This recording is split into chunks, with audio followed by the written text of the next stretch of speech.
السلام عليكم ورحمة الله وبركاته.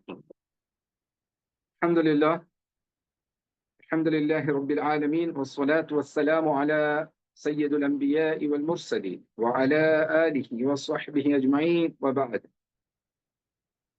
ஃபிக்ஹு ஜகாத் என்ற இந்த பாடத்துல இந்த ரமதான்ல நம்ம பார்த்துட்டு வரோம். அல்ஹம்துலில்லாஹ். இன்றைக்கு 4வது பாடம். ரமதானுடைய 3 நோன்புகள் முடிந்து 4வது நோன்புக்கு முந்தைய இரவு தொழுகை முடிச்ச பிறகு நம்ம பார்க்கக்கூடிய பாடம் இன்ஷா அல்லாஹ். இது ஹிஜ்ரி 1446, அதுக்கு சமமான அந்த பொது கிறிஸ்தவ ஆண்டு 2025 4ஆம் தேதி. சரி, இதுவரைக்கும் நம்ம என்ன பார்த்து வந்தோம்? செல்வம், வறுமை, இதை பற்றி இஸ்லாமுடைய நிலைப்பாடு என்ன? அதாவது அல்லாஹ் சுப்ஹானஹு வ தஆலாவும் அல்லாஹ்வுடைய தூதர் ஸல்லல்லாஹு அலைஹி வஸல்லம் அவங்களும் செல்வம் பற்றி, வறுமை பற்றி என்ன சொன்னாங்க அப்படிங்கிறத பார்த்தோம். நபி ஸல்லல்லாஹு அலைஹி வஸல்லம் வறுமையை விரும்பவில்லை. வறுமையை எடுத்துக்கொள்ள சொல்லி, வறுமையில் வாழச் சொல்லி அவங்க முஸ்லிம்களுக்கு அறிவுறுத்தவும் இல்லை. மாறாக வறுமையிலிருந்து பாதுகாப்பு தேடினாங்க அப்படிங்கிறத நம்ம பார்த்தோம். அல்ஹம்துலில்லாஹ். அதே போல நபி ஸல்லல்லாஹு அலைஹி வஸல்லம் செல்வத்தை அல்லாஹ் கிட்ட கேட்டிருக்கிறாங்க அப்படிங்கிறதையும் பார்த்தோம். வறுமையை விட்டு பாதுகாப்பு தேடினாங்க, செல்வம் வேண்டும் என்று கேட்டாங்க அப்படின்னு பார்த்தோம். எதற்காக இந்த செல்வத்தை கேட்டாங்க?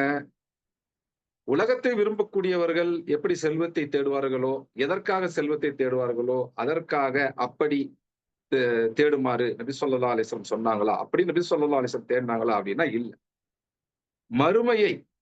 மறுமையில் சொர்க்கத்தை ஆசைப்படுபவர்கள், மறுமைக்காக அந்த சொர்க்கத்துக்காக வாழ்பவர்கள் இந்த உலகத்துல செல்வத்தை எதுக்காக தேடுவாங்க, எப்படி தேடுவாங்க? அந்த முறையில தேடச் சொல்லி, அந்த நோக்கத்திற்காக தேடச் சொல்லித்தான் நபி ஸல்லல்லாஹு அலைஹி வஸல்லம் கற்றுக் கொடுத்தாங்க. அப்ப அல்லாஹ் சொன்ன முறையில, அந்த ஹலாலான முறையில செல்வத்தை தேடணும். அல்லாஹ் சொன்ன முறையில அந்த செல்வத்தை செலவழிக்கணும். இதுதான் நபி ஸல்லல்லாஹு அலைஹி வஸல்லம் நமக்கு காண்பித்த வழிமுறை. இது நம்ம முதல் பாடத்துல பார்த்தோம். அல்ஹம்துலில்லாஹ். அதற்கு அடுத்தது 2வது பாடத்தில் நம்ம என்ன பார்த்தோம்? முந்தைய சமூகங்களும் ஜகாத்தும். ஜகாத் அப்படிங்கிறது நபி முஹம்மது ஸல்லல்லாஹு அலைஹி வஸல்லம் அவங்க சமூகத்திற்கு மட்டும் கடமையாக்கப்பட்ட ஒரு விஷயம் அல்ல. இது ஆரம்ப கால சமூகங்களில் இருந்தே கடமையான ஒரு விஷயமாக இருந்திருக்கிறது. இப்ராஹிம் அலைஹி ஸலாத்து வஸ்ஸலாம், அவங்களுடைய மகன் இஸ்ஹாக் அலைஹி ஸலாத்து வஸ்ஸலாம், அவங்களுடைய மகன் யாக்கூப் அலைஹி ஸலாத்து வஸ்ஸலாம், அவங்களை தொடர்ந்து பனி இஸ்ராயல் மக்கள், இவங்களுக்கும் ஜகாத் கடமையாக்கப்பட்டிருந்தது என்பதை பார்த்தோம். அதுல கடைசியாக வந்த பனி இஸ்ராயல் கடைசியாக வந்த ஈசா அலைஹி ஸலாத்து வஸ்ஸலாம், அவங்க பிறந்த அன்றே பேசும் பொழுது கூட எனக்கு தொழுகையும் ஜக்காத்தும் நான் உயிரோடு இருக்கிற காலமெல்லாம் கடமையாக்கப்பட்டிருக்கிறது என்று சொன்னதையும் பார்த்தோம். அதே போல இப்ராஹிம் அலைஹிஸ்ஸலாமுடைய இன்னொரு கிளை, அவங்களுடைய ஒரு மகன் இஸ்ஹாக் அலைஹிஸ்ஸலாம், அவங்க மூலமா தான் பனி இஸ்ராயல் வர்றாங்க. அவங்களுடைய இன்னொரு மகன், மூத்த மகன் இஸ்மாயில் அலைஹி ஸலாத்து வஸ்ஸலாம், அவங்களுக்குமே தொழுகையும் ஜக்காத்தும் கடமையாக்கப்பட்டதாக வந்ததை நம்ம பார்ப்போம். அப்ப முந்தைய சமூகங்களுக்கு இது கடமையாக்கப்பட்டிருந்தது. இந்த சமூகத்திற்கும் நபி முஹம்மது ஸல்லல்லாஹு அலைஹி வஸல்லம் சமூகத்திற்கும் கடமையாக்கப்பட்டது அப்படிங்கிறத பார்க்கணும். அப்ப இது தீன்ல எப்பவுமே இருக்கக்கூடிய ஒரு விஷயம். எப்படி தொழுகை என்பது தீன்ல எப்பவுமே காலம் காலமாக இருந்து வரக்கூடிய ஒரு விஷயமோ, அதே போல ஜகாத் என்பதுமே எப்பொழுதும் காலம் காலமாக தொடர்ந்து இருக்கக்கூடிய ஒரு விஷயம். அதுதான் தீனுல் கையிமா என்று அல்லாஹ் சுப்ஹானஹு வ தஆலா சொன்னத நம்ம சூரத்துல் பையினா 98வது சூராவுடைய 5வது ஆயத்துல பார்த்தோம். அல்ஹம்துலில்லாஹ். இப்ப அதற்கு அடுத்தது நேற்றைய வகுப்புல நம்ம பார்த்தது என்ன? ஜகாத் இதனுடைய பொருளை பார்த்தோம். ஜகா அப்படின்னா என்ன? ஜகா அப்படிங்கிற வார்த்தைக்கு மொழி ரீதியான பொருள் என்ன? ஷரியா ரீதியாக, இஸ்லாமிய சட்ட ரீதியாக பொருள் என்ன அப்படிங்கிறத நம்ம பார்த்தோம். அல்ஹம்துலில்லாஹ். என்ன பார்த்தோம்? ஜகா அப்படிங்கிற வார்த்தைக்கு மஅனா லுகவிய்யா, மொழி ரீதியான பொருள் சுத்தப்படுத்துதல், வளரச் செய்தல். இந்த 2 விஷயங்களும் சேர்ந்தது தான் ஜகாத்.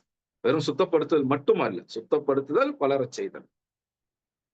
இப்ப ஷரியா ரீதியாக இதே பொருளை தொடர்ந்து ஒரு தெளிவான வரையறை நமக்கு கொடுக்கப்படுது.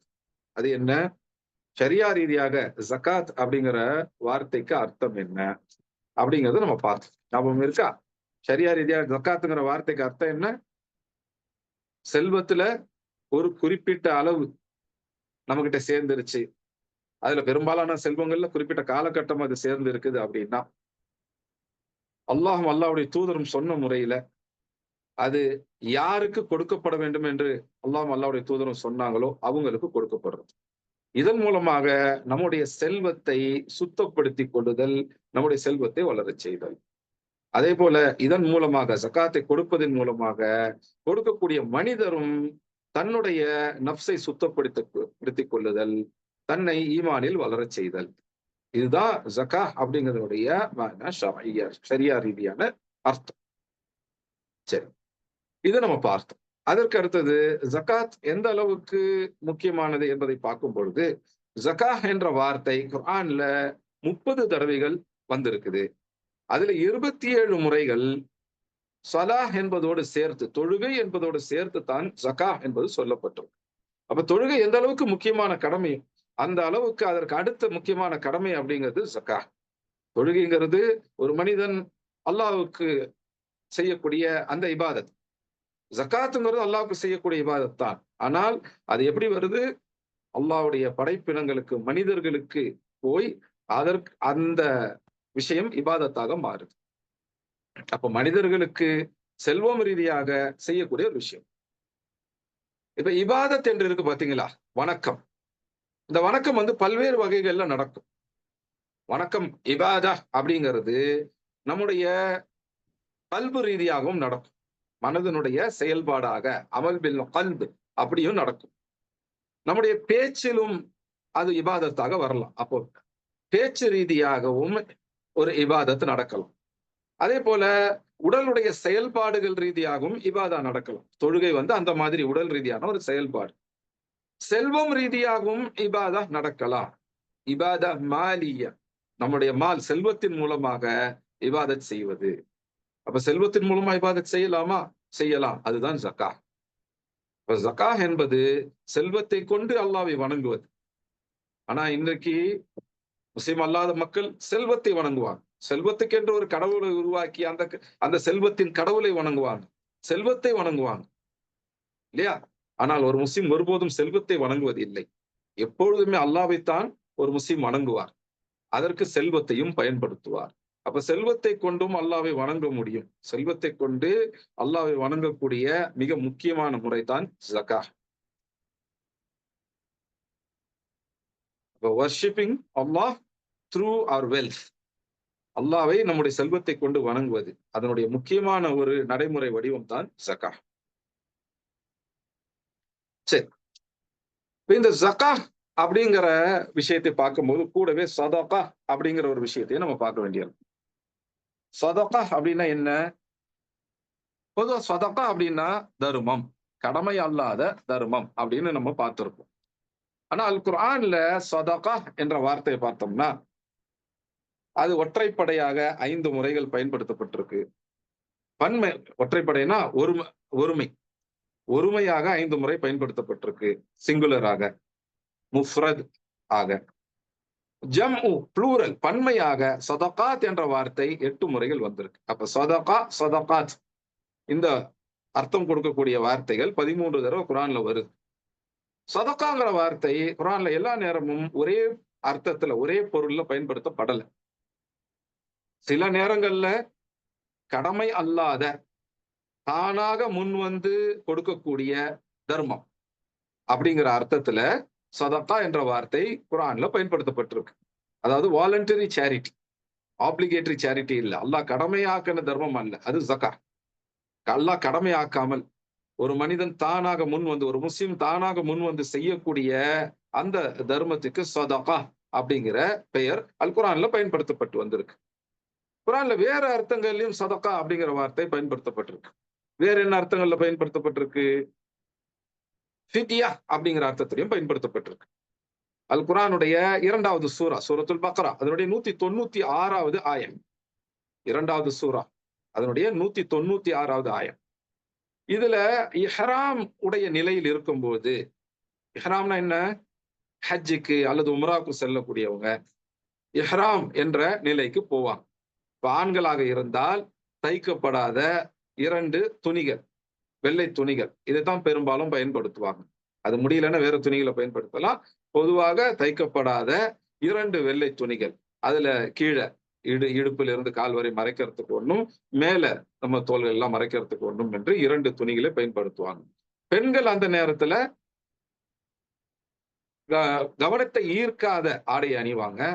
ஆணா இருந்தாலும், பெண்ணா இருந்தாலும் வாசனை பூசக்கூடாது. இந்த மாரி நிபந்தனைகள்லாம் இருக்கு. இப்ப இஹ்ராமுடைய நிலையில் இருக்கும் பொழுது, அதாவது ஹஜ் செய்றோம் அப்படிங்கிற அந்த எண்ணத்தோட அந்த நிலையில் ஆடையில் இருக்கும் பொழுது, அ அல்லது உம்ரா செய்றோம் அப்படிங்கிற அந்த நிலையில் இருக்கும் பொழுது, ஒரு தவறு நிகழ்ந்துருச்சு அப்படின்னா, அதுக்கு பரிகாரமாக செய்யக்கூடிய விஷயத்துக்கு தான் ஃபித்யா அப்படின்னு பேரு. இப்ப இந்த ஆயத்துல 2வது சூராவுடைய 196வது ஆயத்துல, ஃபித்யா என்ற அர்த்தத்துல சதகா என்ற வார்த்தை பயன்படுத்தப்பட்டிருக்கு. ஃபித்யா.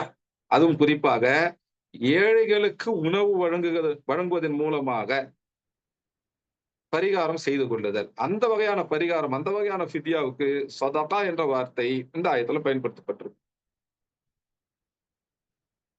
அதே போல கடமையான தர்மம். அதான் நம்ம ஜகாத் சொல்றோம் இல்லையா? ஜகாத் என்ற அர்த்தத்திலையும் சதகா என்ற வார்த்தை அல் குர்ஆன்ல பயன்படுத்தப்பட்டிருக்கு.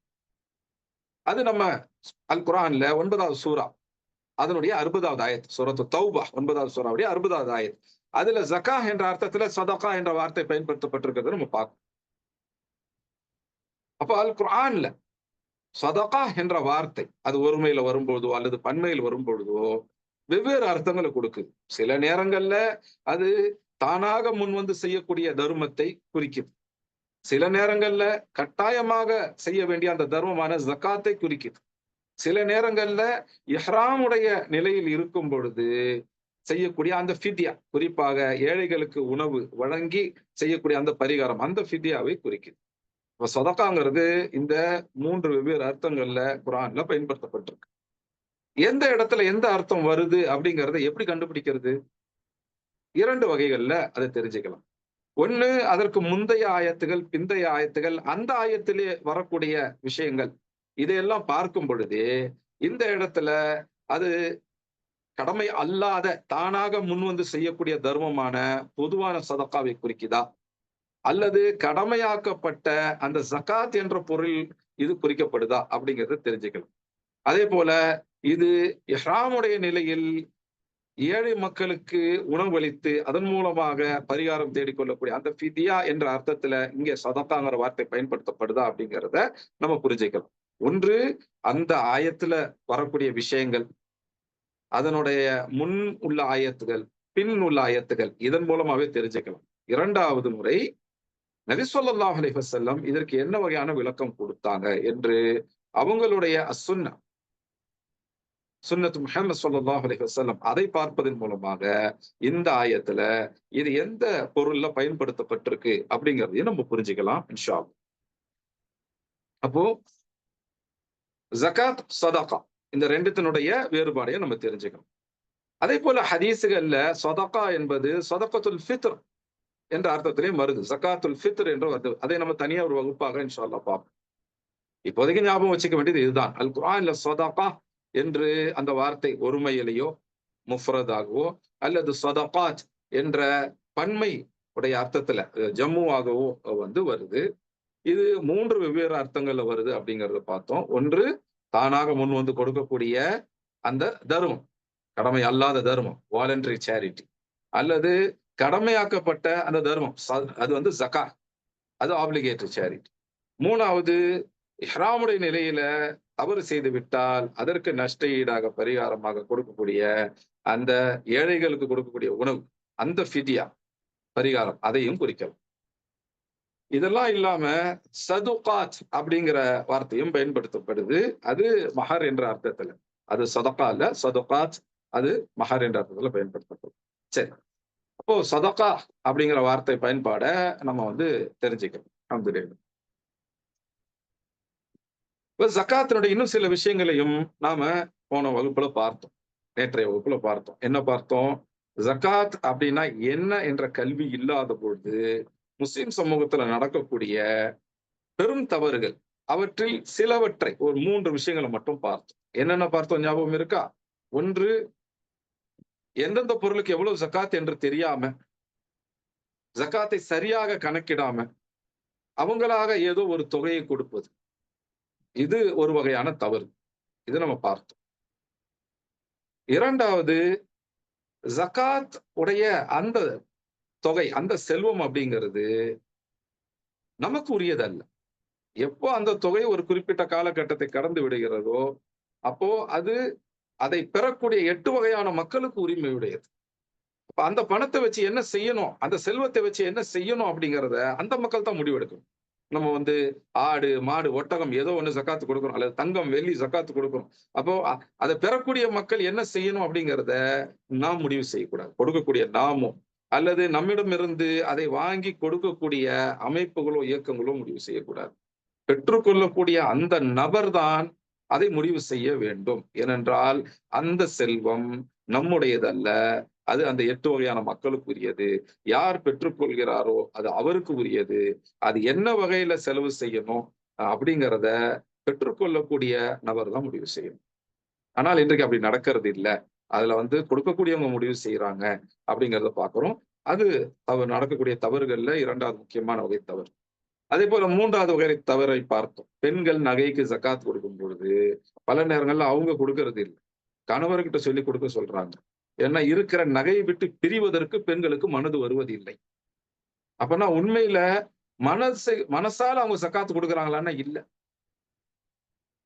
ஏன்னா அந்த நகைக்கும் அவங்களுக்கும் ஒரு இறுக்கமான பிணைப்பு உருவாகி இருக்குது.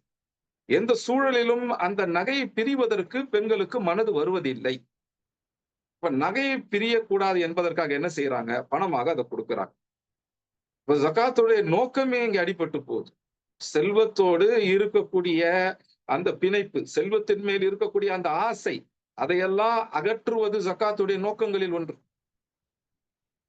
நஃப்ஸ் வந்து செல்வத்தின் மீது ஆசைப்படுது. அது நஃப்ஸுடைய பலகீனம், நம்முடைய பலகீனம். அந்த செல்வத்தின் மீது உள்ள ஆசை, செல்வத்தின் மீது உள்ள பற்று, அதை உடைப்பதற்கான விஷயங்களில் ஒன்றுதான் ஜக்காத். ஆனால் தங்கத்தை பொறுத்த வரைக்கும் பெரும்பாலான பெண்களுக்கு அந்த பற்று நீங்குவதில்லை. ஜக்காத் கொடுக்கும் போதும் கூட அவங்களுடைய நகையை எடுத்து கொடுக்கறதுக்கு அவங்களுக்கு மனசு வர்றதில்லை. நகையை பிரிவதற்கு மனது வருவதில்லை. நகை மேல் அப்படி ஒரு பிரிக்க முடியாத பற்றை உருவாக்கி இருக்கிறாங்க. எந்த பற்று இல்லாமல் இருக்க வேண்டுமோ அந்த பற்று உருவாக்கி வச்சிருக்கிறாங்க. உலக விஷயங்கள் மீது பற்று உருவாகி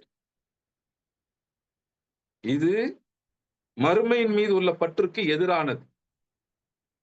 உலகத்தை நேசிக்கிறவங்களுக்கு மறுமை கிடைக்கிறது கஷ்டம். உலகத்துடைய பொருட்களை நேசிக்கிறவங்களுக்கு மறுமை கிடைக்கிறது கஷ்டம்.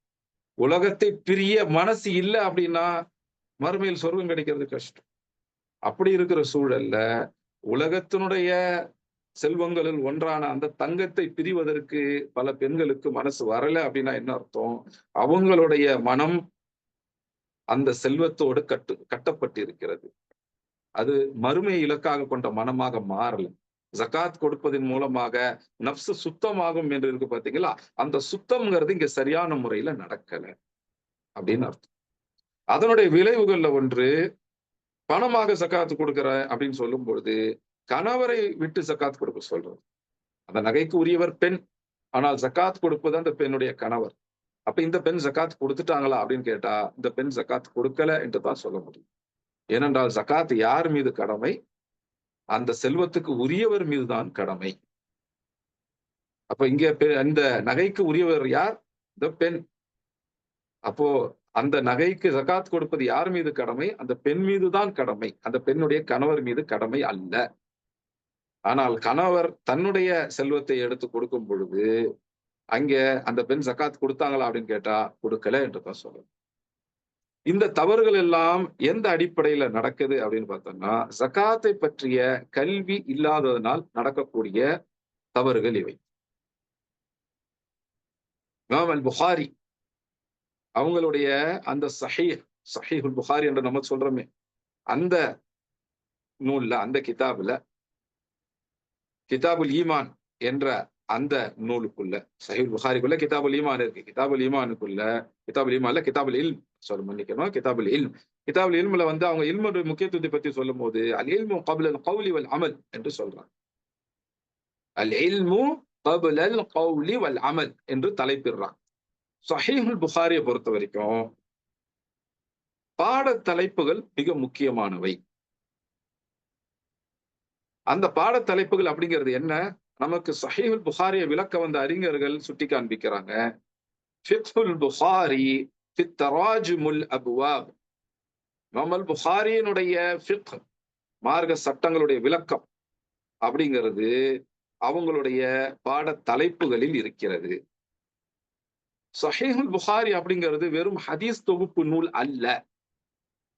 சஹீஹ் புகாரினா என்ன? சஹீஹ் முஸ்லிம்னா என்ன? ஜாமிய திர்மிதினா என்ன? சொன்ன அபிதாவுத் அப்படின்னா என்ன? ஜாமிய சுனன் நசாயி, சுனன் இப்னு மாஜா இதெல்லாம் என்ன கிதாபுகள்? ஹதீஸ் கிதாபுகள் அப்படின்னு முடிச்சிருவோம். ஆனா உண்மையில அவையெல்லாம் ஹதீஸ் கிதாபுகள் மட்டும் அல்ல.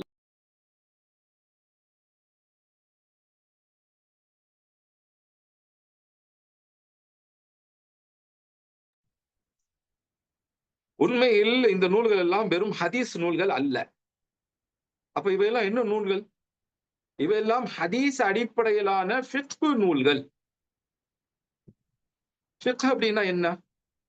ஷரீஅ அப்படின்னா சட்டம், அல்லாஹ் இறக்கி வைத்த சட்டம். ஃபிக்ஹ் அப்படிங்கிறது அந்த சட்டத்தினுடைய விளக்கம்.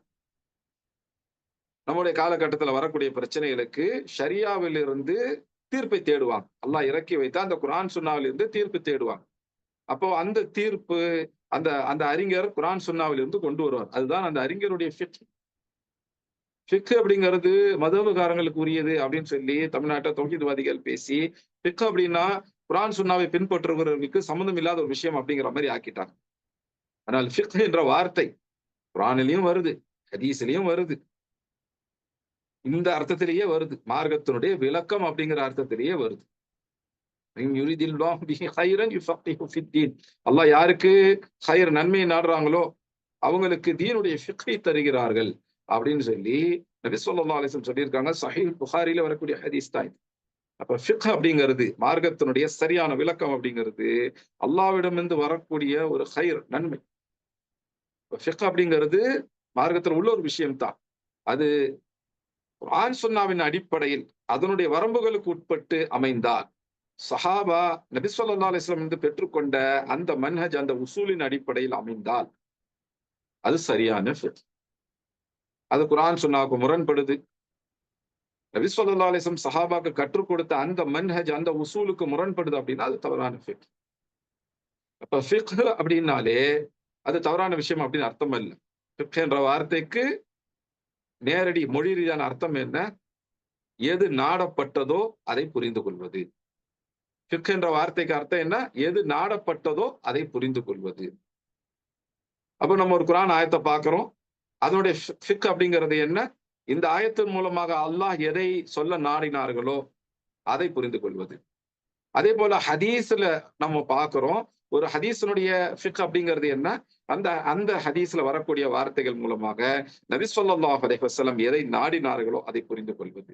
அல்லது அந்த ஹதீஸ்ல வரக்கூடிய செயல்கள் மூலமாக நபி ஸல்லல்லாஹு அலைஹி வஸல்லம் எதை நமக்கு கற்றுக் கொடுக்க நாடினார்களோ அதை புரிந்து கொள்வது. அப்ப ஃபிக்ஹ் அப்படின்னா என்ன? எது நாடப்பட்டதோ அதை விளங்கிக் கொள்வது. Understanding what is intended. அதுதான் ஃபிக்ஹ்.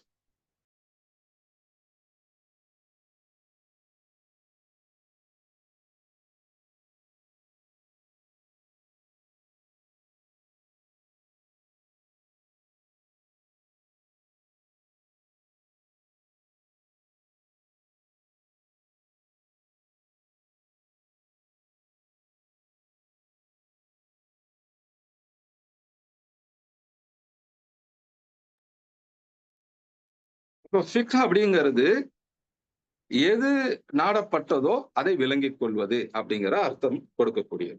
ஃபிக்ங்கிற வார்த்தைக்கு அதுதான் அர்த்தம். இப்ப குர்ஆன் சுன்னா அடிப்படையிலான ஃபிக்ஹ் நூல்கள் உண்டு.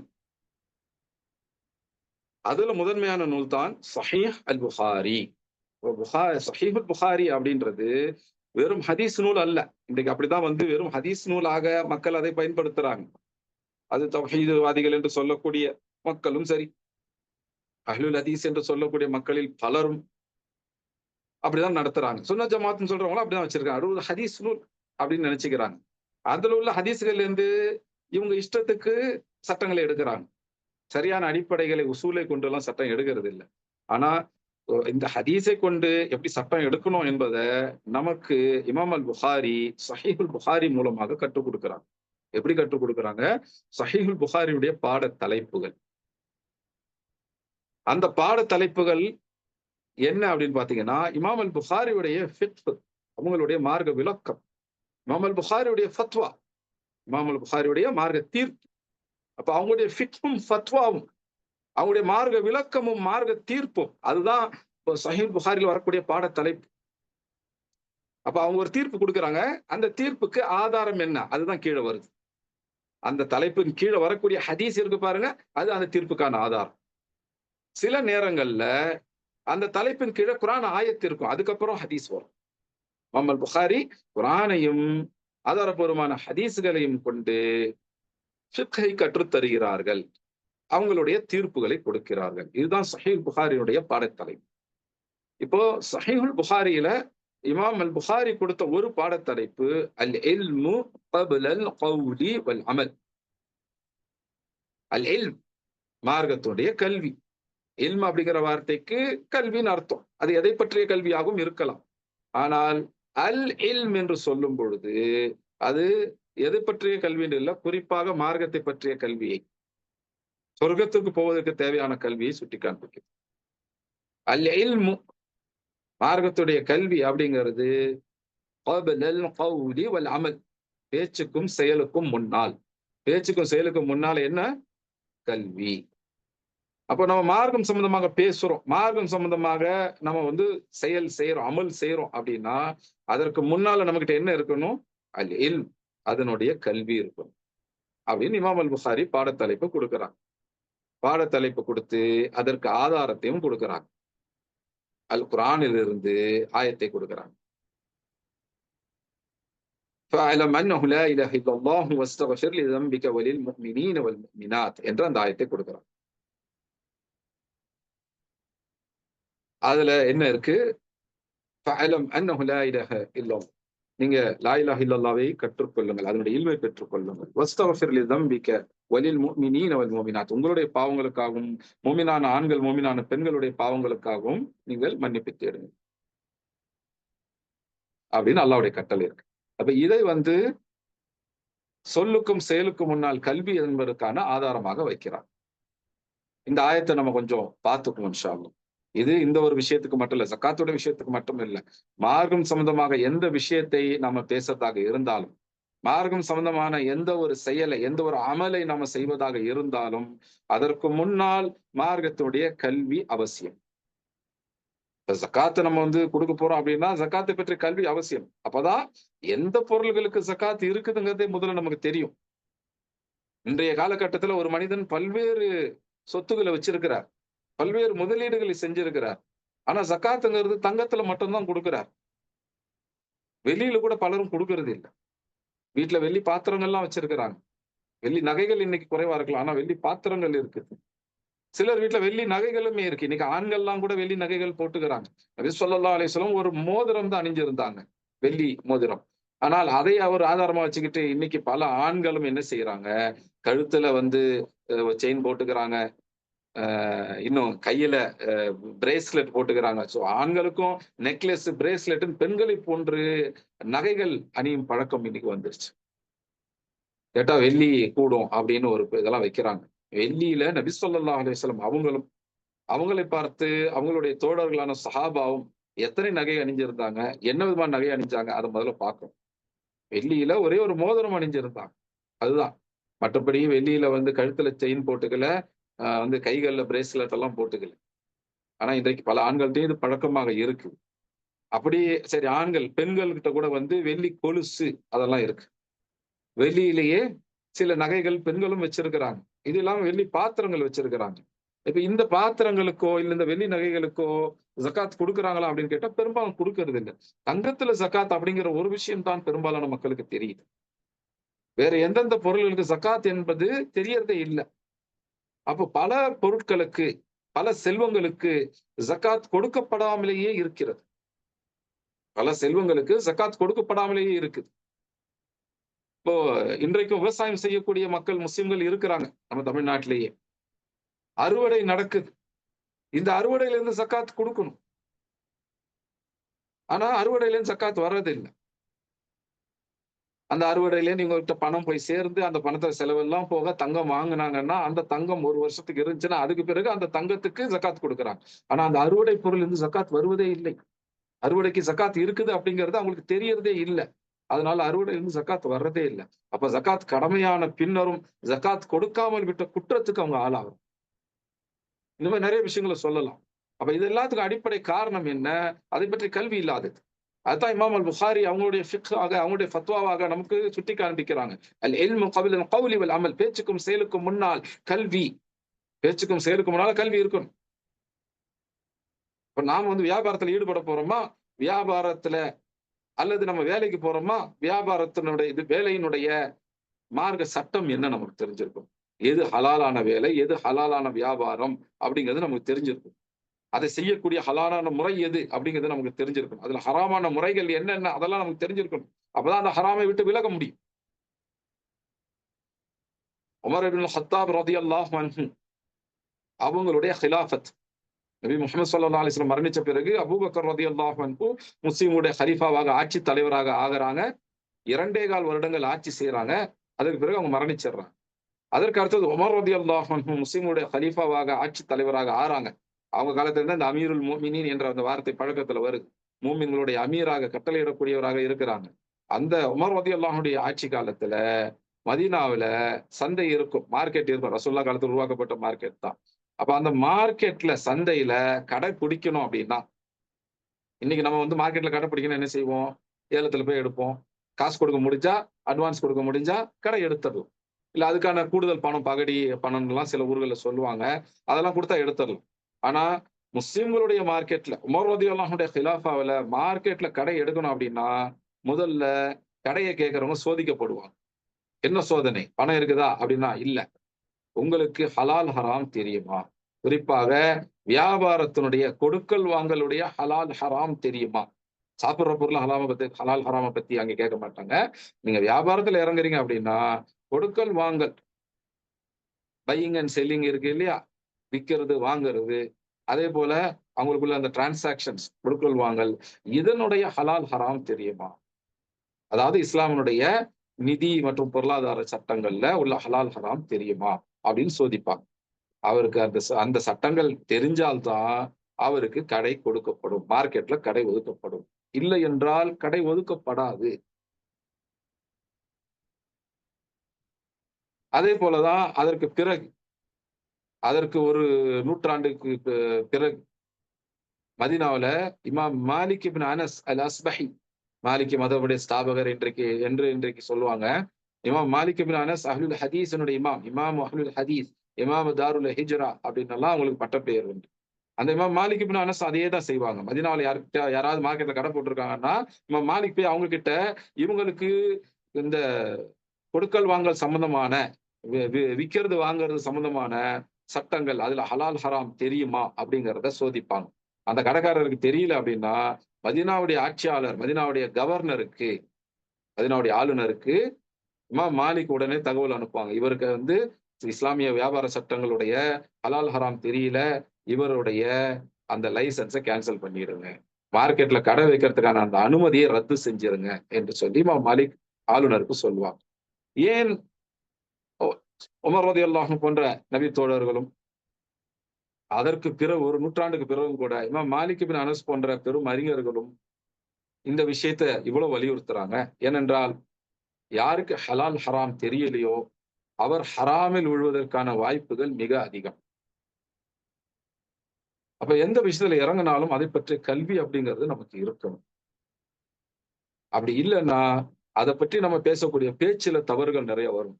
அதை பற்றி செய்யக்கூடிய செயல்கள்ல தவறுகள் நிறைய வரும். நாம விரும்பலைனாலும், நாம வெறுத்தாலும் கூட நம்மகிட்ட அந்த தவறு வரத்தான் செய்யும்.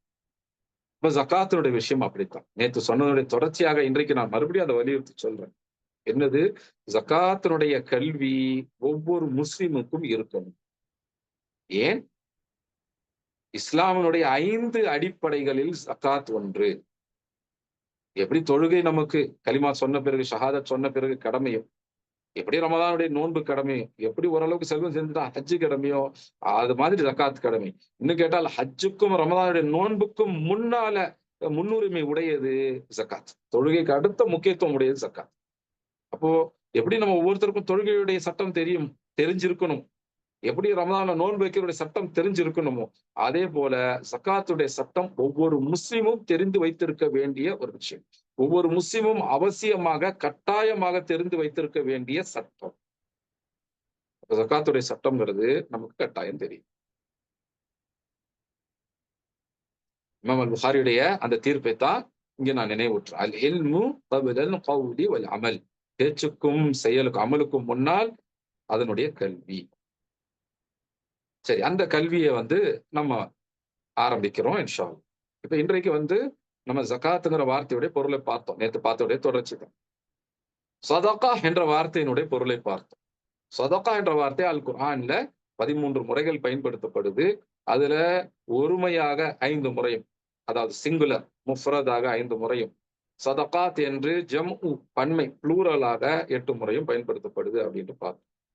என்னென்ன அர்த்தங்கள்ல பயன்படுத்தப்படுது அப்படின்னு பார்க்கும்போது, சதகா என்பது தானாக முன் செய்யக்கூடிய தர்மம், வாலண்டரி சேரிட்டி அப்படிங்கிற அர்த்தத்திலும் பயன்படுத்தப்படுது. கட்டாயம் செய்ய வேண்டிய தர்மம் ஜகா அப்படிங்கிற அர்த்தத்திலும் பயன்படுத்தப்படுது.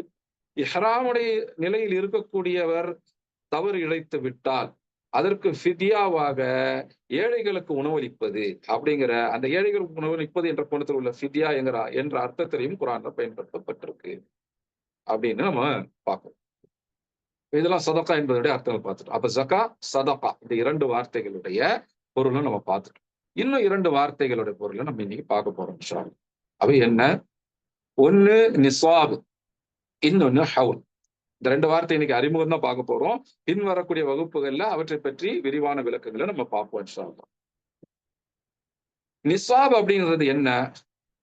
ஹவுல் அப்படிங்கிறது என்ன? ஹவுல் அப்படின்னா கால அளவு, ஜக்காத்துக்கான கால அளவு, அதுதான் ஹவுல். இப்ப தங்கம் இருக்கு, நம்ம கைக்கு வந்துருச்சு. தங்கத்துல ஜக்காத் எப்போ கடமையாகும்? 2 விஷயங்கள் நடக்கும்போது. ஒண்ணு, அதனுடைய அளவு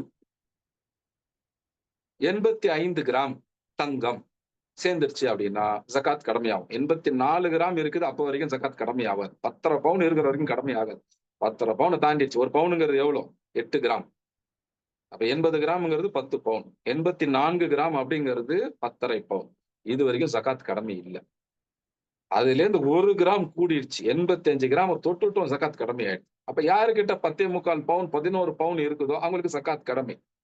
அதுக்கு மேல இருந்தா அப்பயும் கடமை. 15 பவுன் இருக்கு, 20 பவுன், 40 பவுன் இருக்கு, 10.5 பவுனை தாண்டிடுச்சு அப்படின்னா ஜக்காத்துங்கிறது கடமை ஆகுது. அப்போ 11 பவுன் வாங்கிட்டோம், உடனே ஜக்காத் கொடுக்கணுமா? இல்ல. அது 12 மாதங்கள் நம்ம கிட்ட இருக்கணும். தொடர்ச்சியாக 12 மாதங்கள் இருக்கும். எந்த 12 மாதங்கள்? இன்னைக்கு நம்ம பயன்படுத்தக்கூடிய இந்த 12 மாதங்களானா இல்ல. இஸ்லாமிய சட்டத்தின் அடிப்படையில் உள்ள 12 மாதங்கள். இஸ்லாமிய சட்டத்தின் அடிப்படையில மாதங்கிறது எப்படி முடிவு செய்யப்படும்? பிறையை பார்த்து ஆரம்பிக்கப்படும். பிறையை பார்த்து அல்லது இந்த பிறை கணக்கீடு போட்டு முடிக்கப்படும். அப்ப மாதங்கிறது இங்கே நம்ம கிட்ட 29 அல்லது 30 நாட்கள். அந்த வகையில ஒரு வருடம் அப்படிங்கிறது 365 நாட்கள் வருமா அப்படின்னா வராது. 11 நாட்கள் குறையும். 354 நாட்கள் அப்படிங்கிறது ஒரு வருடம். அப்போ தங்கம் வாங்கிட்டோம் அப்படின்னா இந்த 2 விஷயங்கள் பூர்த்தி செய்யப்படும். ஒண்ணு, 10 பவுனுக்கு அதிகமாகணும். அதாவது 10 பவுனுக்கு 1 கிராமாவது அதிகமாகணும். 85 கிராம் வந்துச்சுன்னா முதல் கண்டிஷன், முதல் நிபந்தனை வந்துருது. அப்படி 12 மாதங்கள், 12 இஸ்லாமிய மாதங்கள் தொடர்ச்சியாக நம்ம கையில இருக்கும். அப்ப 2 விஷயங்கள் இருக்கு. ஒண்ணு அளவு, அதாவது பொருளுடைய அளவு. இன்னொன்னு கால அளவு, டைம். அப்போ ஒண்ணு குவான்டிட்டி, இன்னொன்னு டைம். இந்த 2ம் தான். இந்த 2த்துக்கு தான் அரபியில நிசாப், ஹவுல் அப்படின்னு சொல்றது. 85 கிராம் வந்துருச்சுன்னா கடமை ஆயிடுச்சுன்னு சொல்றோம் பாத்தீங்களா? அதுக்கு தான் நிசாப் அப்படின்னு பேர். பொருளுடைய அளவு, அதாவது அந்த குவான்டிட்டி. மினிமம் லயபிள் அமௌண்ட் அப்படின்னு சொல்லலாம், மினிமம் லயபிள் வெல்த் அப்படின்னு சொல்லலாம். கோல்டுக்கு மினிமம் லயபிள் வெல்த் எவ்வளோ, குவான்டிட்டி எவ்வளோ அப்படின்னு பார்த்தோம்னா 85 கிராம். 84 கிராம் வரைக்கும் அதுக்கு கிடையாது. 85 கிராம் தொட்டுருச்சுன்னா ஜகாத் கடமையாகுது. அப்ப அந்த 85 கிராம் இருக்கு பாத்தீங்களா, இதுதான் தங்கத்துக்கான நிசாப். நிசாபுங்கிறது என்ன? குவான்டிட்டி, அந்த பொருளுடைய அளவு. இப்ப ஆடா இருந்தா 40 ஆடுக்கு ஒரு ஆடு. அப்ப 40 ஆடு வந்துருச்சுன்னா நிசாப் வந்துருச்சு அப்படின்னு அர்த்தம். அதுல ஒரு ஆடு கொடுக்கும். இந்த தங்கம் 85 கிராம் வந்துச்சுன்னா அதுல 2.5%. அது 40ல 1 தான். ஆடு மாதிரியே தான், 40ல 1. அதுதான் 2.5%. 2.5% என்ன? 40ல ஒரு பங்கு. இதுக்கு நிசாப் அப்படின்னு பேரு. அந்த 12 மாசம் இருந்தா தான் கடமையாகுதுன்னு சொன்னோம் இல்லையா, அந்த 12 மாசம் அப்படிங்கிற கால அளவு இருக்கு பாருங்க, அதுக்கு தான் ஹவுல் அப்படின்னு பேரு. இப்ப ஜகாத் என்ற விஷயம் வரும்போது இந்த 2 வார்த்தைகளை கட்டாயம் ஞாபகம் வச்சுக்கணும். ஒண்ணு நிசாப், இன்னொன்னு ஹவுல். நிசாப், ஹவுல். நிசாப் அப்படிங்கிறது பொருளுடைய அளவு, குவான்டிட்டி. ஹவுல் அப்படிங்கிறது டைம், காலத்தினுடைய அளவு. அப்ப பொருளுடைய அளவு, குவான்டிட்டி அப்படிங்கிறது நிசாப். காலத்தினுடைய அளவு, டைம் அப்படிங்கிறது ஹவுல். அப்ப இந்த நிசாப், ஹவுல் இந்த 2 வார்த்தைகளை நல்லா ஞாபகம் வச்சுங்க. ஜக்கா கட்டாயமான அந்த தர்மம், கடமையாக்கப்பட்ட அந்த தர்மம், அதை செய்யணும் அப்படின்னா நமக்கு தெரிய வேண்டிய அவசியமான வார்த்தைகள்ல இந்த 2 வார்த்தைகள் இருக்கின்றன. இந்த 2 வார்த்தை மறுபடியும் சொல்றேன், ஞாபகத்துல வச்சுங்க. ஒண்ணு நிசாப், இன்னொன்னு ஹவுல். நிசாப் அப்படிங்கிறது என்ன? பொருளுடைய அளவு, quantity. Minimum liable amount, minimum liable wealth அப்படின்னு சொல்லலாம். ஹவுல் அப்படிங்கிறது என்ன? டைம் பீரியட், கால அளவு. எவ்வளவு காலம் இருந்தா ஜகாத் கடமையாகும்? 12 மாசம் முடிச்சா ஜகாத் கடமை. இன்னும் 12 மாசம் முடியல, ஜகாத் கடமையான இப்ப கடமை இல்ல. இல்ல நான் முன்னாடியே கொடுக்கணும்னு ஆசைப்படுறேன், கொடுத்துக்கலாம், பிரச்சனை கிடையாது. இப்ப ரமதான்ல அப்படிதான் கொடுப்பாங்க. நகை வாங்கி 11 மாசம் தான் ஆயிருக்கும். ஆனா ரமதான்ல கொடுத்தா நன்மை அதிகம். நான் 12 மாசம் இன்னும் முடியல, அடுத்த மாசம் வந்தாதான் 12 மாசம் முடியும். ஆனா ரமதான்லயே நான் கொடுக்கணும்னு ஆசைப்படுறேன் அப்படின்னா கொடுக்கலாம், அனுமதி இருக்கு. சஹீஹ் முஸ்லிம்ல நம்ம அந்த மாதிரி ஹதீஸ பாக்குறோம். அல் அப்பாஸ் ரலியல்லாஹு அன்ஹு முன்னாடியே கொடுத்தாங்க அப்படிங்கிற ஹதீஸ பாக்குறோம். அப்போ முன்னாடி கொடுக்கறதுனாலும் கொடுக்கலாம். ஆனா எப்போ கடமையாகும் ஜகாத்தை பொறுத்த வரைக்கும், குறிப்பா தங்கம், வெள்ளி எப்போ கடமையாகும்? 12 மாதங்கள் பூர்த்தியாகும். அப்போ இந்த பொருள் அளவு, இந்த கால அளவு, இது 2த்தையும் பூர்த்தி செய்யும். அப்ப இப்ப நம்ம ஒரு அசைன்மெண்ட் ஒண்ணு சொல்லலாம். என்ன அப்படின்னா, இப்ப உங்க வீட்டுல அல்லது உங்க சொந்தக்காரங்க அவங்க கிட்ட தங்கம் இருக்கா? இருந்துச்சுன்னா அதனுடைய நிசாப் அதை எட்டி விட்டதா, தாண்டி விட்டதா, அதை பாருங்க. அதே போல அதனுடைய ஹவுல், அதனுடைய கால அளவு, அந்த கால அளவை எட்டி விட்டதா, தாண்டி விட்டதான்னு பாருங்க. இப்ப தங்கத்தினுடைய நிசாப் எவ்வளவு? 85 கிராம். தங்கத்தினுடைய ஹவுல் எவ்வளவு? 12 இஸ்லாமிய மாதங்கள், 354 நாட்கள் பூர்த்தி அடைஞ்சிருச்சுன்னா 12 இஸ்லாமிய மாதங்கள் பூர்த்தி அடைஞ்சிரும். அதனால 365 நாள் வரைக்கும் எல்லாம் வெயிட் பண்ணிட்டு இருக்கணும். 354 நாட்கள் முடிஞ்சிச்சு அப்படின்னா அங்க கடமை ஆகிடும். அப்போ இது ஒரு பிராக்டிக்கல் அசைன்மெண்டாக எடுத்துங்க, ஒரு ஹோம்ஒர்க் மாதிரி எடுத்துங்க. இது கட்டாயம் செய்யணும்னு இல்ல, ஆனா இதை நம்ம பழகிறதுக்கு, ஜகாத்தை கணக்கிடுவதற்கு நமக்கு இது பலனுள்ளதாக இருக்கும் இன்ஷா அல்லாஹ். இந்த பிராக்டிஸ் அப்படிங்கிறது நம்மளுடைய ஜக்காத்தையோ பிறருடைய ஜக்காத்தையோ நம்ம கணக்கிட்டு சொல்றதுக்கு நமக்கு ஒரு ட்ரைனிங்கா, பயிற்சியாக இருக்கும் இன்ஷா அல்லாஹ். இல்லங்க எங்க வீட்டுல அந்த அளவுக்கு எல்லாம் தங்கம் கிடையாது, என் சொந்தக்காரங்கிட்ட அப்படிலாம் போய் கேட்கவும் முடியாது, நான் என்ன செய்ய அப்படின்னா, நீங்க கற்பனையில ஒரு கணக்கு போடுங்க. எவ்வளவு நகை வச்சுக்கணும்னு நீங்க நினைக்கிறீங்க அல்லது ஆசைப்படுறீங்க? எனக்கு 40 பவுன் இருக்கணும்னு நினைக்கிறேன். இல்லங்க 100 பவுன் இருக்கணும்னு நினைக்கிறேன். பிரச்சனை கிடையாது. 200 பவுன் வச்சுக்கங்க, 1000 பவுன் கூட வச்சுங்க. அப்படி 1000 பவுன் இருந்தா நிறைய ஜகாத் கொடுக்கலாம் இல்லையா? 100 பவுன் இருந்தா 2.5 பவுன் ஜகாத் கொடுக்கலாம். 1000 பவுன் இருந்தா 25 பவுன் ஜகாத் கொடுக்கலாம். நிறைய ஜகாத் கொடுக்கணும்னு நினைச்சீங்கன்னா நிறைய தங்கம் வாங்கி வைக்கணும் இல்லையா? நிறைய தங்கம் வாங்கி ஒரு வருஷம் முடியிற வரைக்கும் வச்சிருக்கணும். அப்போ இதை ஒரு பிராக்டிஸாக ஒரு சின்ன கணக்கா போட்டு பயிற்சி எடுத்துங்க. சரியா? 2 விஷயங்கள். என்னென்ன 2 விஷயங்கள்? ஒண்ணு நிசாப், இன்னொன்னு ஹவுல். நிசாப் அப்படிங்கிறது குவான்டிட்டி, அதனுடைய அளவு, பொருளுடைய அளவு. இங்க நம்ம தங்கத்துல கிராம் கணக்குல பார்க்கிறோம். நம்முடைய நவீன காலத்துல கிராம் கணக்குல பார்க்கிறோம். ஹவுல் அப்படிங்கிறது டைம் பீரியட், கால அளவு. கால அளவுங்கிறது 12 இஸ்லாமிய மாதங்களுடைய நிறைவு. இறை அடிப்படையிலான இஸ்லாமிய மாதங்கள் 12 மாதங்களுடைய நிறைவு. அப்படின்னா 354 நாட்கள் நிறைவடைஞ்சிருக்கும். அப்ப அந்த தங்க நகையை வாங்கினதுல இருந்து 350 நாட்கள் முடிஞ்சிருச்சு அப்படின்னா ஹவுல் வந்துருச்சு. அது 85 கிராமுக்கு மேல வாங்கி இருக்கிறோம்னா நிசாப் வந்துருச்சு. 85 கிராமுக்கு மேல இல்ல, 85 வாங்கிட்டால் 84 தாண்டி விட்டான். 85 தொட்டுட்டோம் இல்ல அதுக்கு மேல வாங்கிட்டோம் அப்படின்னா 10.25 பவுன்லாம் கையில இருந்துச்சுன்னா நிசாப் வந்துருச்சு. அப்போ நமக்கு இந்த நிசாபும் ஹவுலும் வந்து விட்டதா அப்படிங்கிறத நீங்களே ஒரு ஹோம் ஒர்க்கா போட்டு பாருங்க. இது நாளைக்கு கிளாஸ்ல வந்து என்கிட்ட சொல்லணும் அப்படின்லாம் வந்து அவசியம் இல்ல. சொல்லணும்னு நான் கேட்கவும் இல்ல. நீங்க போட்டு பாருங்க. உங்களுக்கு அது ஒரு பயிற்சியாக அமையும். ஏன்னா கல்வி அப்படிங்கிறது சும்மா காதுல வாங்கி மனப்பாடம் பண்றது மட்டும் இல்ல. நம்ம கத்துக்கிற பல விஷயங்கள் வந்து நடைமுறைப்படுத்தக்கூடிய விஷயங்கள் தான். குறிப்பா ஜக்காத் அப்படிங்கிறது ஒரு அமல். இது வந்து செயல். நிய்யத் அடிப்படையிலான செயல். அப்போ அந்த செயல்ல வரணும் அப்படின்னா நம்ம பயிற்சி எடுக்கணும். இப்ப ஜக்காத்தினுடைய கணக்கீடு எப்படி செய்வதுங்கிறத பயிற்சி எடுங்க. அதுல முதல் பயிற்சி தங்கத்துக்கானது. தங்கம் அப்படின்னு வரும்பொழுது இந்த 2 விஷயங்கள். எந்த 2 விஷயங்கள்? ஒண்ணு நிசாப், இன்னொன்னு ஹவுல். நிசாப், ஹவுல பத்தி இது வரைக்கும் பல தடவை சொல்லிட்டேன். இந்நேரம் உங்களுக்கு மனப்பாடம் ஆகி இருக்கணும். நிசாப்னா என்ன? பொருளுடைய அளவு. ஹவுல் அப்படிங்கிறது என்ன? காலத்துடைய அளவு. 85 கிராம் தொட்டுட்டோம் அப்படின்னா தங்கத்துக்கு ஜகாத் கடமையாயிடுது.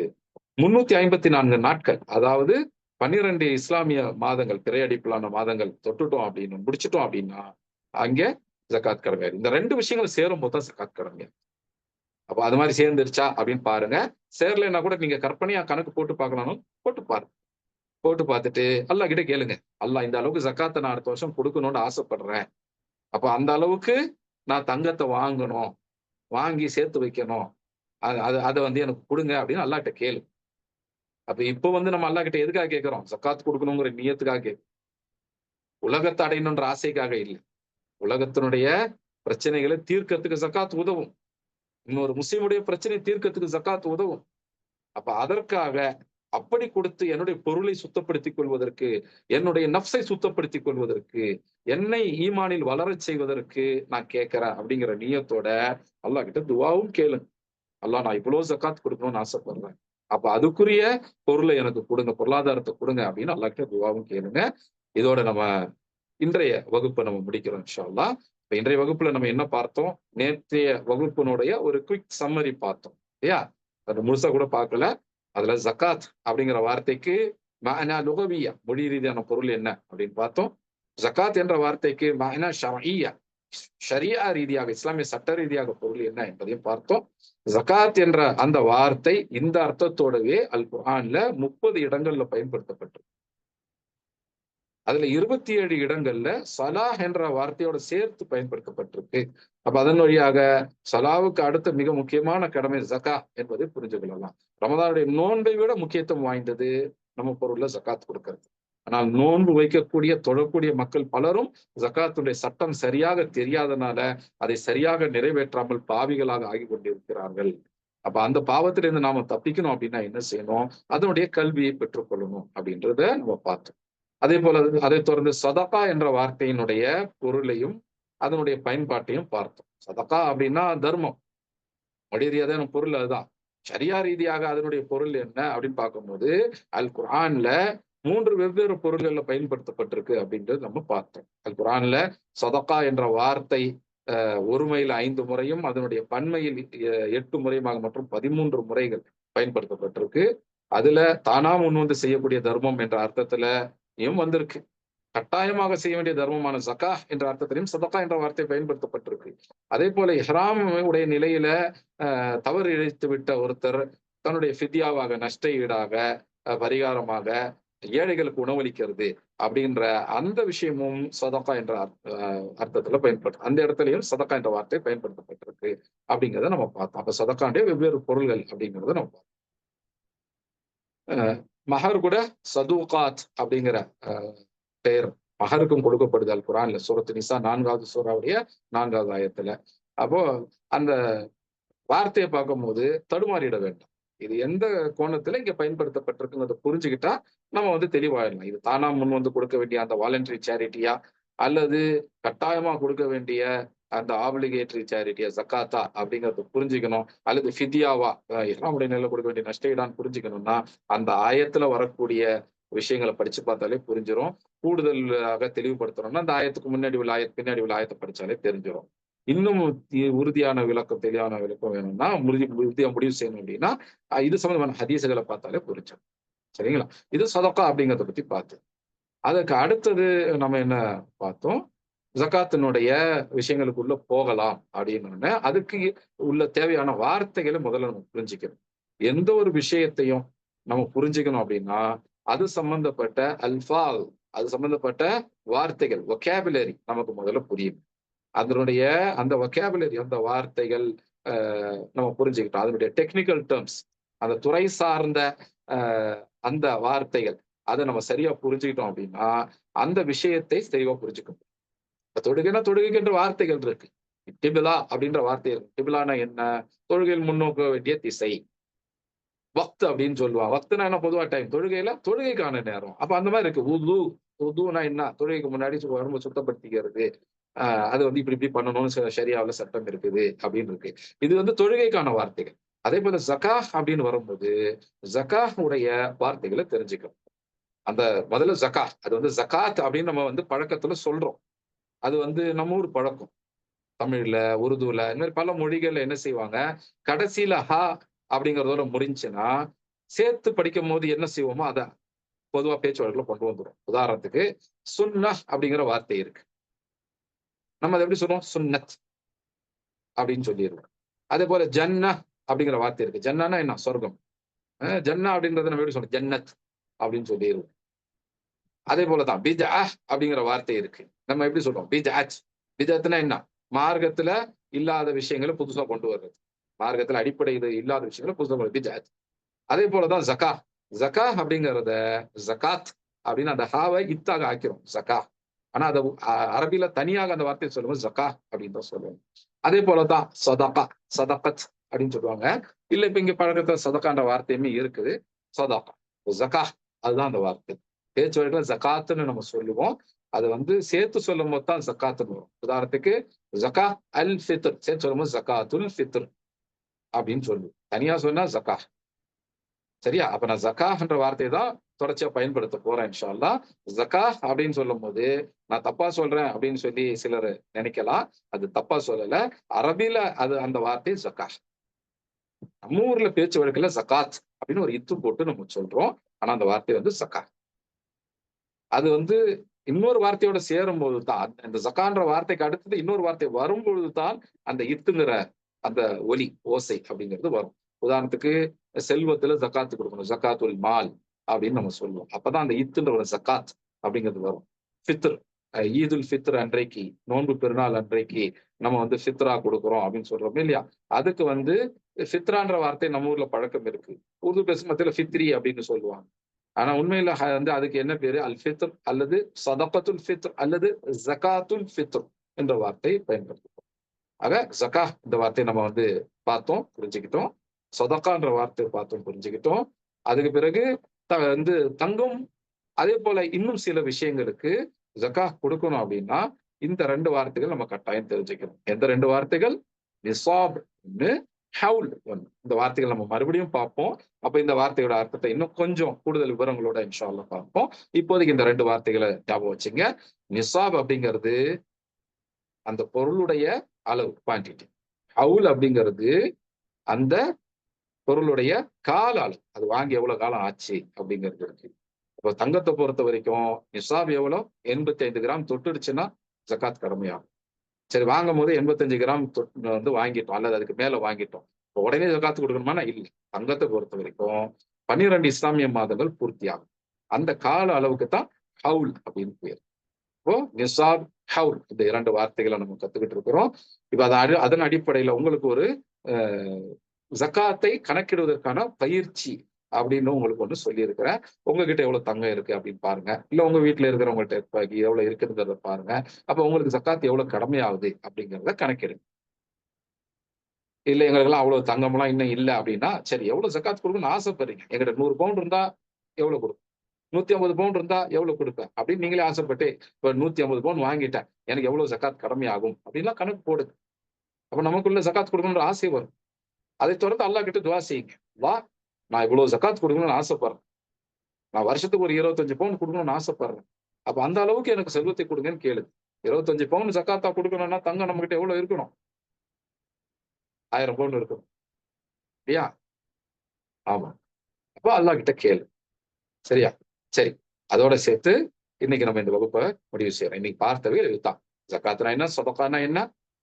கல்வியினுடைய முக்கியத்துவம் என்ன? கல்வி இல்லாதனால நடக்கக்கூடிய தவறுகள் என்ன? அதுதான் நேத்து இன்னைக்கு பார்த்தோம். அதைத் தொடர்ந்து ஹவுல், நிசாப் இந்த 2 வார்த்தைகளை பார்த்தோம். அப்போ அத சார்ந்து ஒரு பயிற்சி உங்களுக்கு குடுத்திருக்கிறேன். அது நீங்களே போட்டு பாருங்க. அது என்னது? தங்கத்துக்கு நம்மகிட்ட இவ்வளவு தங்கம் இருந்தால், அல்லது இவ்வளவு தங்கம் இருக்குது. இப்ப இதுல நமக்கு நிசாப் வந்துருச்சா? ஹவுல் வந்துருச்சா? அப்படிங்கிறத கணக்கிடும். சரியா? அப்ப இன்றைய வகுப்பை நம்ம முடிச்சுக்கலாமா இன்ஷா அல்லாஹ்?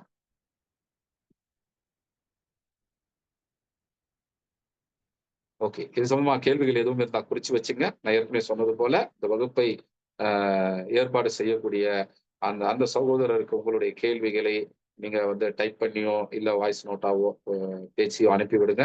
அ அவங்க எனக்கு இந்த கேள்விகளை அனுப்பி விடுவாங்க. நம்முடைய வகுப்பிலேயே பெரும்பாலும் கேள்விகளுக்கான பதில்கள் வந்துரும்.